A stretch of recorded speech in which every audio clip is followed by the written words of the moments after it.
Alt news के cofounder और fact checker Mohammad Zubair अभी भी जेल में है, जबकि उन पर जो ताज़ीरात हिंद की दफ़ात लगाई गई, वही दफ़ात के तहत बीजेपी की सस्पेंडेड मुअत्तल करदा तर्जुमान नुपुर शर्मा पर भी वही दफ़ात लगाई गई है, लेकिन एक जेल में है और दूसरा जेल के बाहर है। अब तक पुलिस ने उनके ख़िलाफ़, नुपुर शर्मा के ख़िलाफ़ कोई कार्रवाई नहीं की है। इससे कबल सुप्रीम कोर्ट की एक 2 रुकनी बेंच ने नुपुर शर्मा केस के सिलसिले में एक सख्त तबसरा किया था। आप जानते हैं कि उसके बारे में जो तबसरा किया था उस पर काफ़ी ले दे हुई, और जो हुकूमत के और आरएसएस नवाज जो रिटायर्ड मिलिट्री के अफसरान, सिविल सर्वेंट और जज साहिबान थे, उन्होंने एक सख्त बयान दिया था कि कहा था कि सुप्रीम कोर्ट को इस तरह का बयान नहीं देना चाहिए था, और उसके दिफा में आए थे, नुपुर शर्मा के दिफा में आए थे। आज सुप्रीम कोर्ट ने गालिबन ऐसा लगता है कि उसी दबाव के तहत नुपुर शर्मा को राहत दी है, एक रिलीफ दी है। उसी हवाले से हमारे साथ बात करने के लिए आज मौजूद हैं रविंद्र कुमार साहब, जो सुप्रीम कोर्ट के सीनियर एडवोकेट हैं और राष्ट्रीय मुक्ति पार्टी के सदर भी हैं। रविंद्र कुमार साहब, सालार के प्रोग्राम में आपका सवाल है।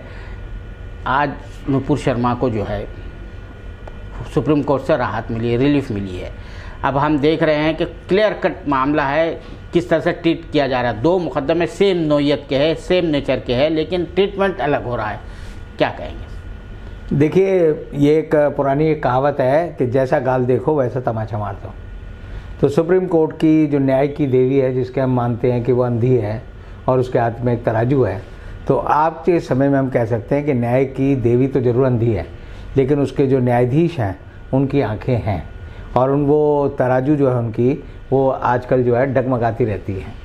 अब जो आपने सवाल किया कि नुपुर शर्मा ने जो कहा और उनके ऊपर जो एफआईआर दर्ज हुई, उसके बाद उन्हें बीजेपी की प्रवक्ता पद से भी हटाया गया, और नुपुर शर्मा ने ऐसा एक डर बैठाया कि भाई उसकी जान को खतरा है। तो तब देश के गृह मंत्री अमित शाह के कहने पर उनको आज के दिन Z+ सिक्योरिटी मिली हुई है। उनके खिलाफ जो है कई राज्यों में एफआईआर दर्ज है, और जब एफआईआर दर्ज हुई तो वो जब सुप्रीम कोर्ट सीधे पहुंची तो सुप्रीम कोर्ट ने उनको लताड़ लगाई और कहा कि आपकी बदजुबानी की वजह से पूरे देश में आग लगी हुई है। और तब जो जस्टिस सूर्यकांत हैं, जिनकी पीठ ये बात सुन रही थी, उसके यहाँ आज दोबारा जब वही एप्लीकेशन लगी तो पहली बात तो वो एप्लीकेशन सुनी नहीं जानी चाहिए थी, क्योंकि रेस जुडिकेटा का जो मतलब है वो यही होता है कि अगर एक बार फैसला आ गया है तो वही बेंच नहीं सुन सकती।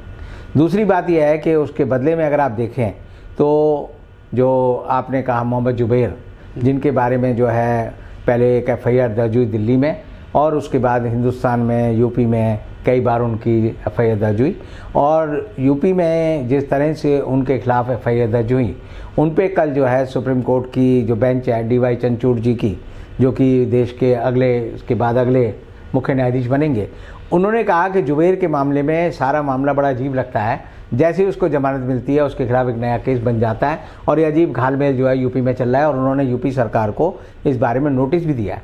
लेकिन फ़र्क यह है कि अल्ट न्यूज़ के जो फाउंडर हैं मोहम्मद ज़ुबैर, वो तो जेल में हैं, उनके ऊपर लगातार जो है पुलिस कार्रवाई चल रही है, उनके कितनी बार रिमांड लिए जा चुके हैं, और जिसकी वजह से ये फसाद पैदा हुआ वो नुपुर शर्मा के ये ऊपर देखिए, आप देखिए पुलिस ने कोई कार्रवाई नहीं की।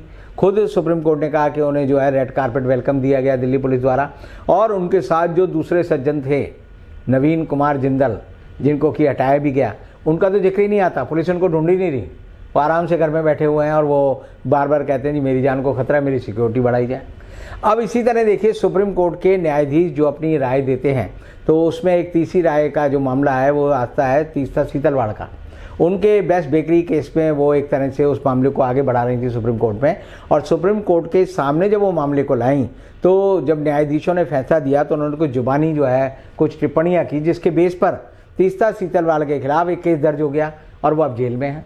और इसी तरह के मामला आता है कि छत्तीसगढ़ में 16 आदिवासियों को जब मार दिया गया, उनकी खबर को उठाने के लिए एक आदमी जो है जो कि सामाजिक कार्यकर्ता है हिमांशु कुमार, वो सुप्रीम कोर्ट पहुंचे तो उन पर सुप्रीम कोर्ट ने 5 लाख जुर्माना लगा दिया। तो आज के समय में सुप्रीम कोर्ट किसी भी आदमी के साथ क्या कर डालेगी ये आप न्यायिक बुद्धि से नहीं सोच सकते। ये है कि जैसा आपको गुस्सा आ रहा है तो वो आपको लात मारेंगे, जैसा आपको प्यार आ रहा है तो आपको गुलाब का फूल दे देंगे। यानी सुप्रीम कोर्ट में आज के समय में जो न्याय की हम कहते हैं सुप्रीमेसी, वो खत्म हो गई है और एक तरह से सुप्रीम कोर्ट के जज जो है आम इंसान की तरह बर्ताव कर रहे हैं, आम व्यक्ति की तरह रिएक्ट कर रहे हैं। और मुझे लगता है कि ये कानून की सरेआम हत्या की तरह है। आज के दिन हिंदुस्तान में अगर आप कानूनन सुप्रीम कोर्ट या किसी कोर्ट में जाओगे, तो मैं पहले भी लोगों को कहता हूँ कि कोर्ट कभी नहीं जाना।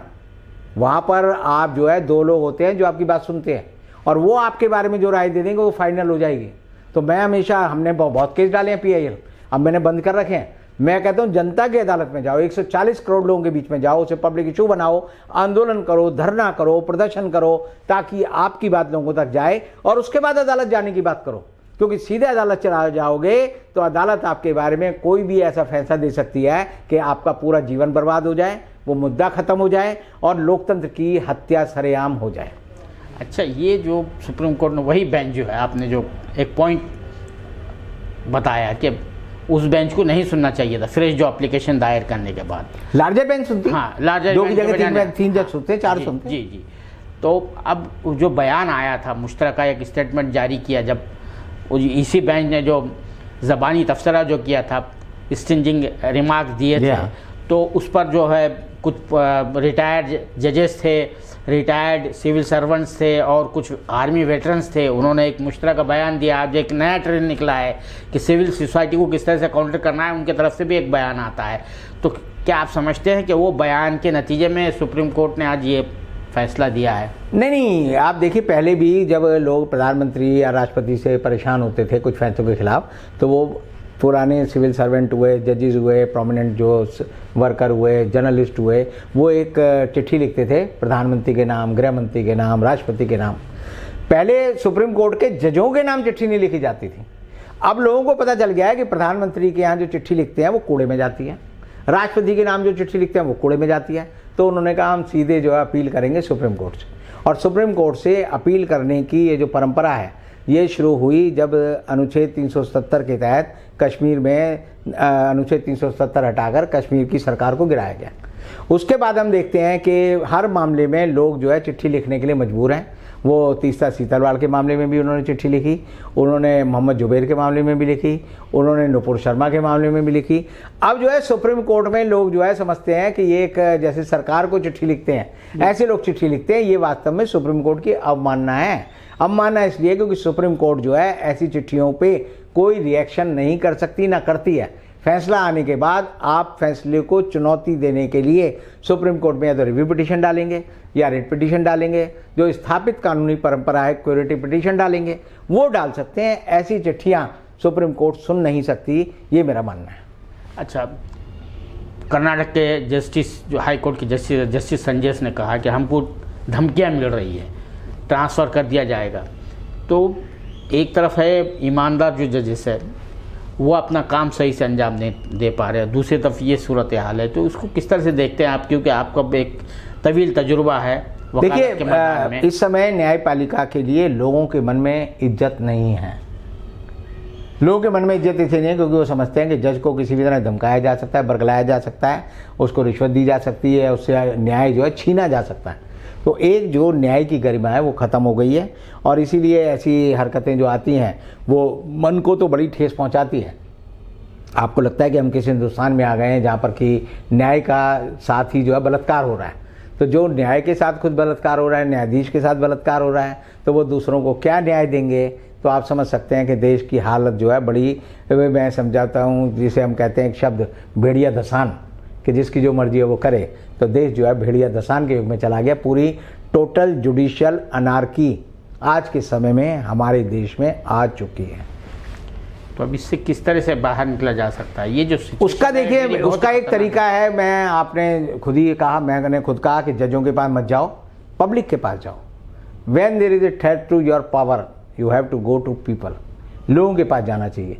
कांग्रेस से आप देखा होगा कि बीच में कांग्रेस भी जो है क्या करती थी, खूब बयानबाजी करती थी, प्रेस कॉन्फ्रेंस करती थी, प्रतिक्रिया देती थी, अपने प्रवक्ता भेजती थी। जब उन्होंने राहुल गांधी को कहा कि आपको ईडी के दफ्तर में आकर अपना बयान देना है, तो राहुल गांधी रोज़ वहाँ गए, लेकिन कांग्रेस ने उस मुद्दे को सड़क पर लाने का काम किया। कांग्रेस ने उसके लिए हर सड़क पर, हर मोर्चे पर अपने जुलूस निकाले, अपने कार्यकर्ताओं को इकट्ठा किया और उससे कांग्रेस में जान आई। और जान ही नहीं आई, 50 घंटे की पूरी पूछताछ के बाद ईडी के हाथ कुछ नहीं लगा। और ईडी के हाथ कुछ नहीं लगा तो उससे क्या हुआ कि कांग्रेस को एक नई दिशा मिल गई। और अब 21 तारीख को उन्होंने जैसे सोनिया गांधी को बुलाया 2 दिन बाद ही, तो उस दिन भी पूरी देश में कांग्रेस जो है सड़क पर होगी। और मैं कह सकता हूं कि जैसे सोनिया गांधी मान लीजिए जाती हैं और उनकी तबीयत खराब हो जाती है, सीधे वो गंगाराम हॉस्पिटल जाती हैं, तो ये अपने आप में एक बड़ी खबर बनेगी। और इसीलिए सरकार जो है इस मामले को प्ले डाउन करना चाहती है, डाउन प्ले करना चाहती है कि इसको खबर ना बनाया जाए। लेकिन सोनिया गांधी जब 21 तारीख को जाएंगी और कांग्रेस के लोग सड़क पर उतरेंगे तो ये एक तरह से पूरे विपक्ष को एक तरह से संदेश है कि आपको भी सड़क पर आना पड़ेगा। लड़ाई लोकतंत्र की सड़क पर ही लड़ी जाएगी, किसी तरह से और दूसरे फोरम पर अगर आप लड़ाई लड़ते हैं तो मान लीजिए कि आप वो लड़ाई जो है गूंगों की तरह लड़ रहे हैं, बहरों की तरह लड़ रहे हैं, पागलों की तरह लड़ रहे हैं। आखिरी सवाल ये है, लखनऊ में जो लूलो महल खुला है वहाँ पर नमाज का ड्रामा स्टेज करके जो है ये जो हरकतें की जा रही है, इससे क्या देश को किस तरफ ले जाना चाहते हैं ये लोग जो है हुक्मरान जमात से ताल्लुक़ रखने वाले लोग, रूलिंग पार्टी से और एक पर्टिकुलर आइडियोलॉजी से ताल्लुक़ रखने वाले लोग? इससे बड़ी अजीब बात है। अजीब बात यह है कि नीरव मोदी देश का पैसा लेता है और बाहर भाग जाता है, ललित मोदी देश का पैसा खाता है, वो बाहर भाग जाता है, मेहुल चौकसी पैसा खाता है, वो भाग जाता है, संदेशरा पैसा खाता है, वो बाहर भाग जाता है। एक लुलू माल का जो मालिक है वो एक अजीब आदमी है, वो 10,000 करोड़ लाकर हिंदुस्तान में इन्वेस्ट कर रहा है और इन्वेस्ट कर रहा है तो मुसलमान है। यानी कि सारे हिंदू जो हैं, हिंदू जो मोदी जी के समर्थक हैं, जो गुजरात के हैं, वो सारे देश में पैकों का करोड़ रुपया लेकर हिंदुस्तान से बाहर भाग गए। और एक मुसलमान उसकी जगह जो है 10,000 करोड़ लाकर कहता है मैं एक मॉल खोलूँगा, और लुलू माल उसने खोल दिया। अब उस लुलू माल में उसको बदनाम करने के लिए यूपी में क्या है, एक ही राजनीति है हिंदू मुसलमान की। तो वहाँ पर कुछ मुसलमानों की आड़ में मुसलमानों के कपड़े पहनकर नमाज पढ़ने चले गए बेचारे, और जो गए बेचारों को ट्रेनिंग भी नहीं थी। अब एक तो उन्हें खतना करा लेना चाहिए था अपना, फिर उसके बाद उन्हें जो है सीखना चाहिए था नमाज कैसे पढ़ी जाती है और किस दिशा में बैठ कर पढ़ी जाती है, तो पढ़ते तो अच्छा रहता। वो सारे के सारे अब FIR दर्ज हुई है तो पता चला वो सारे हिंदू हैं। तो एक तरह से लुलू माल की आड़ में ये बार बार जो एक तरह से हिंदू मुसलमान के बीच में मतभेद पैदा किया जा रहा है, तो ऐसी हालत में लुलू माल ने भी एक तरह से यूपी की सरकार को पूरी तरह से एक्सपोज कर दिया। बहुत शुक्रिया साला से बात करने के लिए रविंद्र कुमार साहब।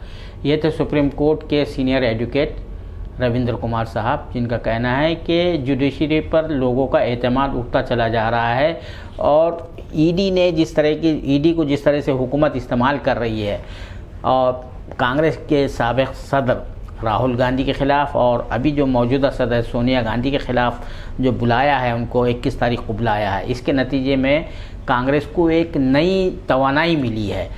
कैमरामैन जीशान राही के साथ मैं अब्दुल बारी मसूद, नई दिल्ली।